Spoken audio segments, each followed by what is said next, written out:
les gars, j'espère que vous allez bien, que vous avez passé une bonne semaine. On se retrouve aujourd'hui dans une nouvelle vidéo qui sera un story time dans lequel je vais vous raconter comment je me suis retrouvée un dimanche dehors en pyjama. Donc juste avant de commencer, je mets mon Insta juste ici ou là et voilà, fais un petit tour et tout. Et justement, si l'envie te brûle de commenter et que t'es trop timide, vu qu'en général, quand je vous dis de commenter, en fait, vous commentez pas et vous venez sur Insta, on adore. De toute façon, c'est l'échange qui compte. Donc, si t'as envie de venir me dire sur Insta, tu veux me dire sur Insta. Si tu veux le mettre en commentaire, tu mets en commentaire. Donc on va resituer un peu tout ça. Je pense que ça serait bien de remettre tout dans le contexte, voilà. Donc là, on est en 2014, je sors du bac. J'ai tout juste 18 ans, voilà. Gros bébé de maman et papa. Voilà, j'ai jamais vécu toute seule. Je me retrouve à Antony, en banlieue parisienne, à vivre toute seule, voilà. Oui, pour ceux qui savent pas, en fait, j'ai commencé à faire mes études en région parisienne et au final, l'année d'après, je me suis barrée à Toulouse. On est en septembre, ça fait peut-être 2 mois que je suis dans l'appart, même pas 2 mois. Donc en gros, j'avais la visite en fait de mon frère qui était venu à Paris pour regarder le concert de Beyoncé. Avec sa go, voilà. Et du coup, moi j'étais gentiment restée chez moi, quoi, voilà. J'ai pas vu le concert de Beyoncé, quoi. Et du coup, ils sont venus le vendredi et ils sont repartis le dimanche. Donc on passe direct au dimanche. Donc le dimanche, c'est le moment où tout le monde va s'en aller. Du coup, mon frère s'en va d'abord parce qu'il est censé aller à Toulouse. Et sa copine, en fait, elle prenait une autre direction. Elle allait dans une autre ville. Donc du coup, ils partaient pas ensemble. Vient le moment où ils doivent partir. Donc bien évidemment, eux, ils sont douchés, etc. Moi, je suis toujours en pyjama.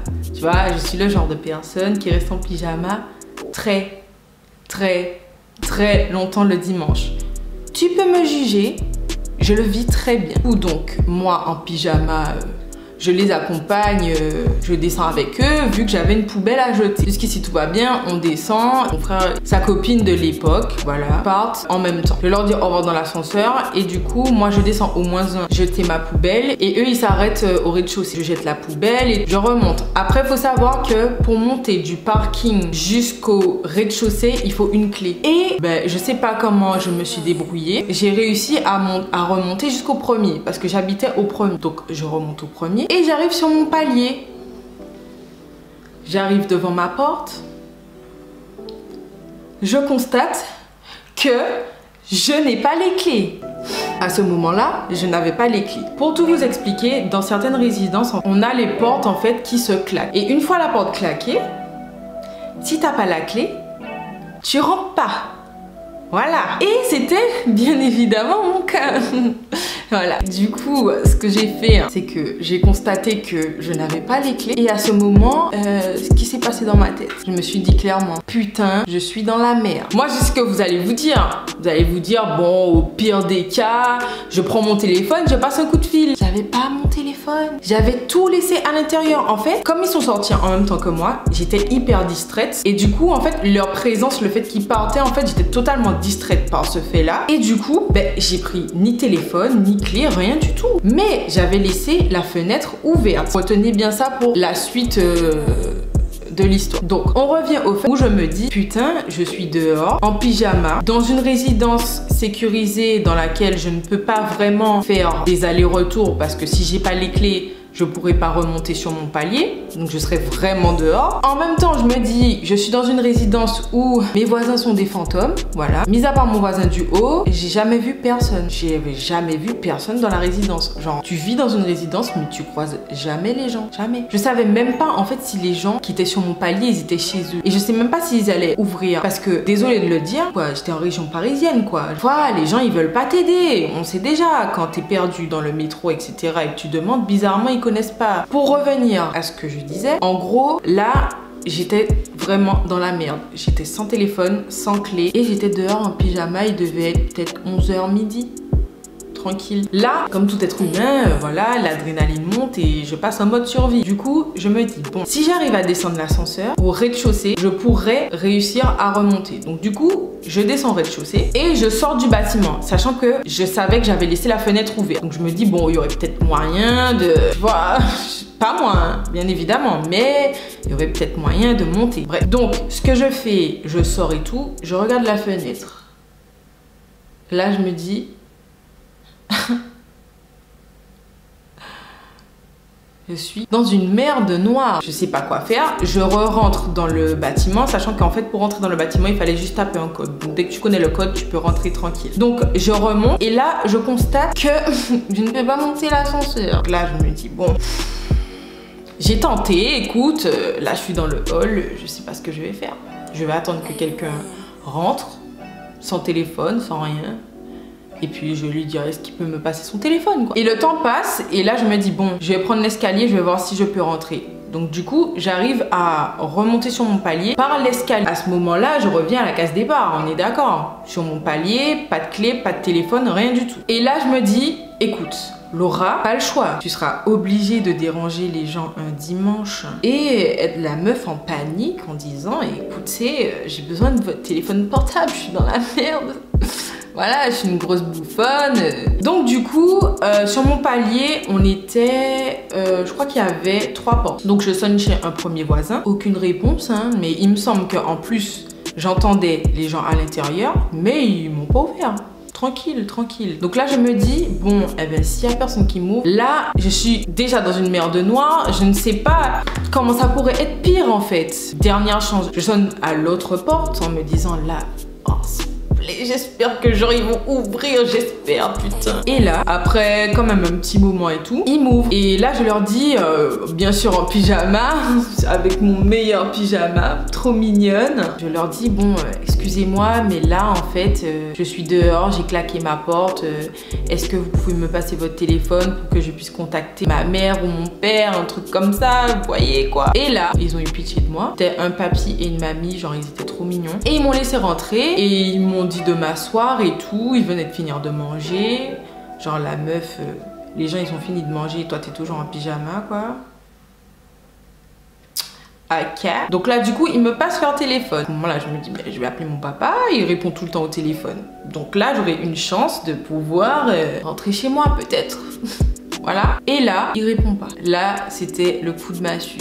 Je me suis dit, bon, ma maman répond aussi au téléphone. Genre, sachant que bon, on est en France et tout, on n'est pas là. Donc, elle est beaucoup plus alerte, en fait, dès qu'on l'appelle. Je l'appelle, elle répond. Quand elle a répondu, je sais pas comment vous dire, comment genre, j'ai ressenti un soulagement. Mais je me suis dit, mais c'est bon, c'est bon. Ils vont trouver une solution. Avec elle, je lui dis, ouais, maman, la porte a claqué et tout, je suis dehors et tout. Et à ce moment-là, elle me dit, bon, tu sais quoi, vu que ton frère est déjà parti, on va appeler sa copine pour lui dire de revenir, elle va t'aider. Déjà, quand elle m'a dit ça, je me suis dit, la connaissant, je sais qu'elle va forcément me trouver une solution parce que c'est une go opérationnelle. Je me suis dit, bon, au pire des cas, je vais appeler un serrurier. Du coup, en attendant que... Donc voilà, donc elle me dit bon bouge pas, je la rappelle et donc entre temps elle la rappelle et ensuite elle me rappelle sur le téléphone de mes voisins. Et à ce moment là elle me dit c'est bon, elle revient, elle va t'aider. Là je me suis dit donc du coup je raccroche et en fait je ferme le téléphone. Et là, je vous jure, vu que je suis passée, je suis plus en mode adrénaline et tout. Vous devinez ce que je fais? Je commence à pleurer, mais je vous jure, genre j'ai pleuré. J'ai pleuré, j'ai pleuré. Non mais je vous jure, là la pression elle est descendue. Genre fallait que je pleure. Fallait que je pleure en fait. Fallait que je pleure pour évacuer en fait tout ce que j'ai ressenti en si peu de temps. Toutes les émotions qui ont traversé mon corps pendant ce moment. Enfin écoutez, voilà. Donc j'ai pleuré. Et genre, il y avait le petit papy et la mamie, ils étaient trop mignons. Ils m'ont dit, mais non, pleure pas, on va trouver une solution et tout. Ah, ils étaient trop mignons, franchement, cœur sur eux. Là, en attendant qu'elle arrive, on tape la discute et tout, donc je leur dis que je viens de la Martinique, que je viens d'arriver et tout. Ils sont trop mignons, je me souviens plus exactement de ce qu'on s'est dit, mais on a sympathisé. Je les ai revus une fois après, mais on a sympathisé. Du coup, il y a la copine de mon frère qui revient, et là, je lui dis, putain, je suis dans la merde et tout, machin. Donc, tout de suite, elle commence à réfléchir et tout. Elle me passe son téléphone, et je commence à appeler mon assurance en leur disant que voilà, ma porte est fermée, etc. Donc, ils me disent, la solution que vous pouvez avoir, c'est que vous pouvez appeler les pompiers, mais c'est pas sûr qu'ils vont venir par la porte pour vous ouvrir. Ok.